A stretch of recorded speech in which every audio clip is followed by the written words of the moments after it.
I'm a 30-year-old woman engaged to Joseph Mayo, who's 32. We got engaged a few months ago, but haven't begun planning our wedding.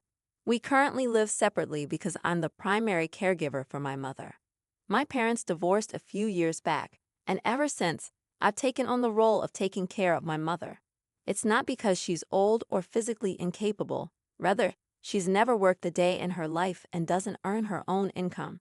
I'm the sole breadwinner of the family, and despite a less than ideal upbringing marked by my mother's narcissistic tendencies and strict standards, I can't bring myself to leave her alone.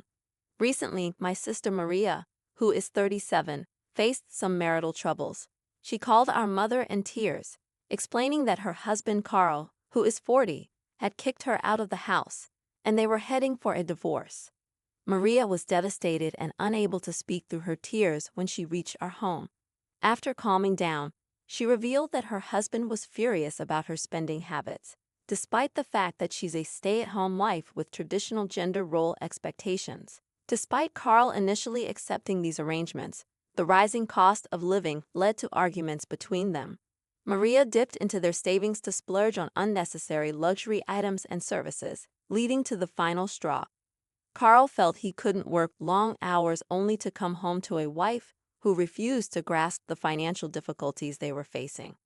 I sympathized with Carl to some extent, given Maria's spending tendencies. However, neither my mother nor Maria saw eye to eye with Carl's perspective, which was not surprising, considering their history as non-contributors who had never held a job.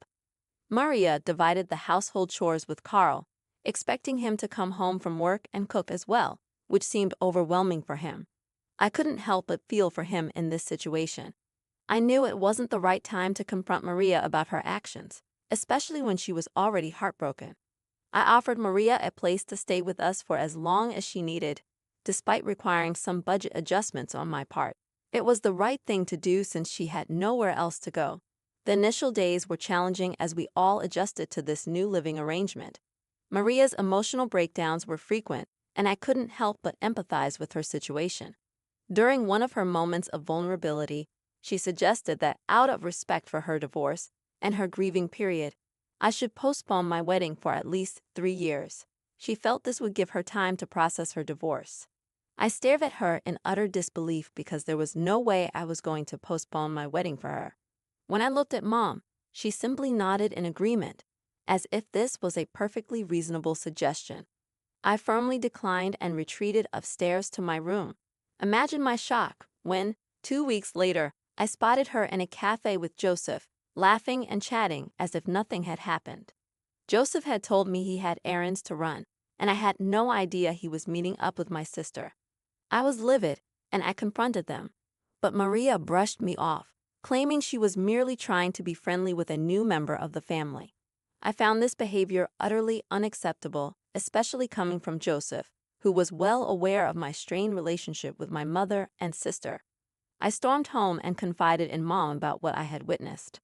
To my astonishment, she remained nonchalant, stating that it was okay because Joseph was good-looking and she needed the confidence boost. According to her, who else to turn to for such reassurance than family? I couldn't believe my ears. I reminded her that Joseph technically wasn't even family, considering they didn't want me marrying him for the next 3 years. Yet, here she was, cozying up to my fiancé as if it were nothing. Mom casually asserted that this was how things were and warned me to prepare for Joseph to leave me, citing Maria's attractiveness as an inevitability that would lead men astray.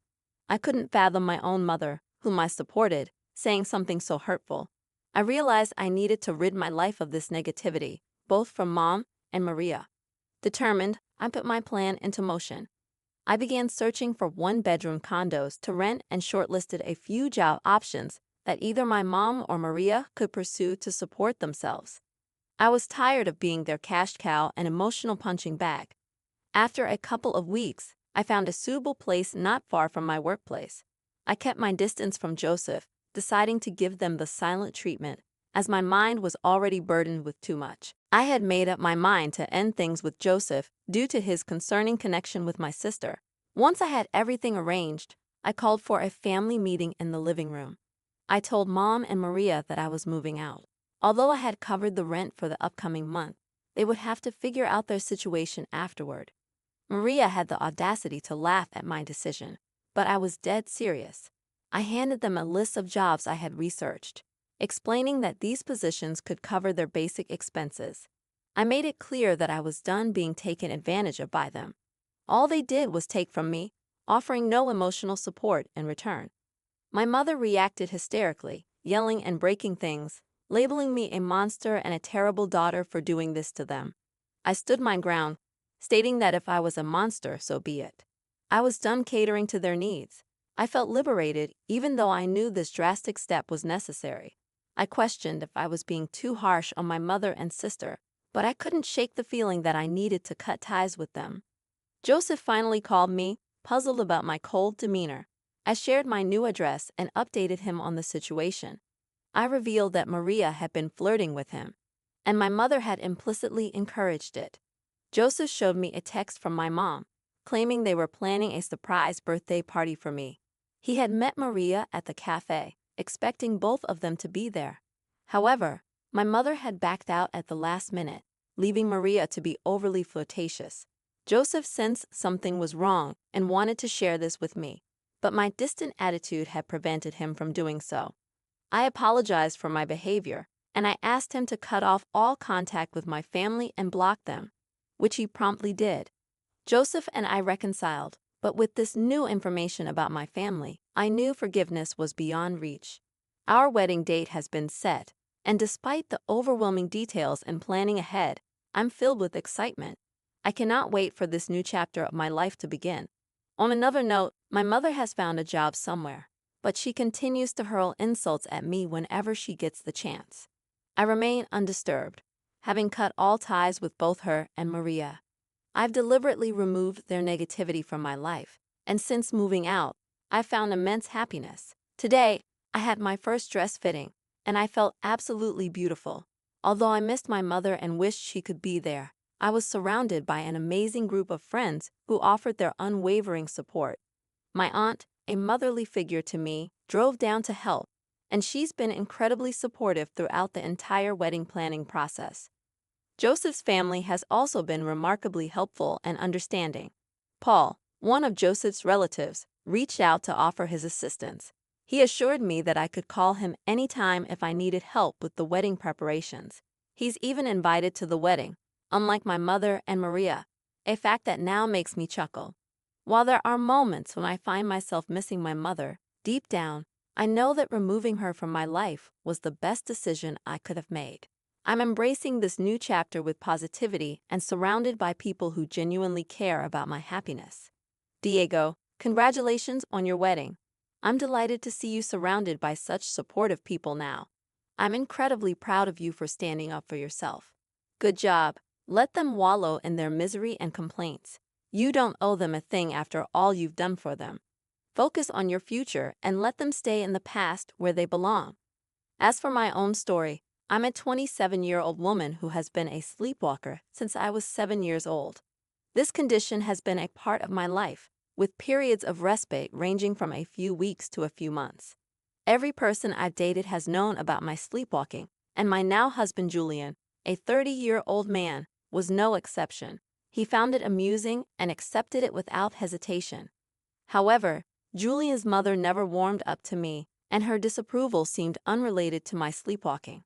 She simply felt I wasn't good enough for her son. Julian consistently stood up for me, defending our relationship.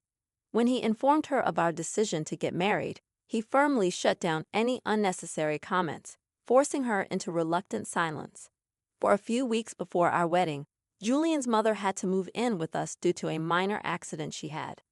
Sharing a space with her was something I dreaded, but I accepted it since it was Julian's duty to care for his mother. We got married 10 days ago, and as expected, my mother-in-law found fault with everything I did. On the first night, she witnessed me sleepwalking and screamed in fear. Unaware of her reaction due to my condition, I continued my sleepwalking routine. Julian found the situation rather amusing and recounted the entire incident the next morning. Mother-in-law, frightened, called me names like witch, but Julian intervened, explaining my condition to her. Despite his explanation, she remained resentful, considering me a threat due to her religious beliefs, which had not influenced Julian during his upbringing. I calmly clarified my condition to her, but she remained unconvinced. The real blow came one night when mother-in-law insisted I sleep away from Julian to prevent my demonic habits from affecting him. She even threatened to lock me outside to protect her son from what she perceived as my affliction. I gazed at her in utter disbelief, but her expression remained deadly serious. On the other hand, Julian couldn't contain his laughter. He told his mom to leave us alone and assured her that we'd see her tomorrow. After a lingering stare at me, she eventually left the room. The following morning, I awoke to find myself on the porch, bewildered about how I had ended up there. My mother-in-law suggested I might have picked the lock and gone outside, a possibility that didn't seem far-fetched, considering I had done it a couple of times as a child. I brushed it off as a rare occurrence and carried on with my day. However, the next day, I found myself on the porch again, which was strange because such a pattern had never occurred before. I discussed my concerns with Julian, who shared my worry. He decided to have cameras installed around the house and promised to check on me periodically during the night. I appreciated his concern and cooperation, but requested him not to inform his mother about the cameras. While the camera company was setting up, I accompanied mother-in-law to her regular doctor visits. We maintained a silent distance, a situation that suited me just fine. Upon our return from the doctor's appointment, the cameras had been installed. The following morning, I once again found myself on the porch, confirming my suspicions that something was amiss, and I suspected my mother-in-law's involvement. Observing her unusual smugness over the past few days, I quietly went upstairs and reviewed the footage from the cameras. Suddenly, it all fell into place. My mother-in-law had been scheming behind my back. She would rise in the middle of the night, open the main door wide, while ensuring all the internal doors were closed. When I, sleepwalking, ventured outside due to the open door, she would shoot and bolt it shut, preventing my return. In the early hours of the morning, she would discreetly reopen the latch to suggest that the door wasn't locked, creating a false narrative that I had gone out on my own. I couldn't fathom the extent of her deceit, especially considering her supposed illness. Yet here she was, plotting to keep me away from my husband at night. I felt an urgent need to tell Julian about my discovery, but I knew he was overwhelmed with work and had to leave on a 2-day business trip that night. Realizing that this situation had become increasingly dangerous, I decided I had to confront his mother on my own. A part of me wanted to confront her directly, but the vengeful side of me sought to make her understand the consequences of her actions. I reached out to my dad, knowing he had connections in the area due to his realtor background. He had maintained good relations with many people, including the man in whose house my mother-in-law resided. It was my dad's influence that had secured her a place at a lower rent. I asked him to call the man and persuade him to increase the rent for my mother-in-law starting next month. Meanwhile, I continued to document the sleepwalking incidents, ensuring I had evidence of her deceit every morning. When Julian returned home, I revealed his mother's actions to him. Initially, he was skeptical, but after viewing the recordings, he became furious. He confronted his mother, informing her that she was no longer welcome in our home. She attempted to justify herself, claiming she was protecting him from the same demons she believed possessed me. Julian firmly told her she needed to leave immediately. She reacted with tears and tantrums, but Julian stood his ground. Though she left reluctantly, I knew life would only get tougher for her. I questioned whether I was in the wrong for standing up against my mother-in-law. A week passed since her departure. The sleepwalking continued, but at least I no longer ventured outside the house. Today, my mother-in-law called, sounding upset and anxious, discussing her financial struggles. She expressed a desire to live with us. Julian firmly rejected her request, refusing to jeopardize my safety. She asked for money, but Julian declined, emphasizing that her affordable housing had been arranged due to my dad's connections, making it clear that she couldn't exploit my parents' contacts while mistreating me. Eventually, she said she wanted to apologize to me, but I told Julian that I had no interest in her drama and requested her to leave me alone. I'm not concerned about how my mother-in-law plans to arrange the money. She will likely have to downsize, but Julian and I are adamant that she won't be living with us. She has moved to a smaller place, which is thankfully further away from us. However, she has completely vilified me, spreading negative comments about me on Facebook. While I usually avoid such drama, Julian refused to tolerate it. He publicly exposed her mistreatment of me, leading other family members to turn against her and call her out on her behavior. Since then, there has been a significant silence on her end. Julian and I are currently enjoying our honeymoon in Italy. We've explored Rome and are heading to Venice, Milan, and Bologna. If time allows, we might visit other countries, but our main focus is Italy. My mother-in-law was bitter when she found out about our trip to Italy and attempted to make amends. However, I know her true intentions now. Julian has left any possibility of reconciliation up to me, respecting my decision not to reconcile with her. Mother-in-law tried to play the victim on Facebook again, but she was promptly shut down by others. It was quite satisfying, and I can't help but revel in my pettiness. I'm grateful to have a supportive husband who stood up against his mother for me, as not all spouses are willing to do so. I'm looking forward to the rest of my life with Julian, enjoying every moment. Thank you for your kind words and support. Remember, if you have your own story to share, feel free to email us at the address provided in the description. Your engagement with the channel through likes and subscriptions is greatly appreciated. We'll be back soon with more stories. Thank you for tuning in.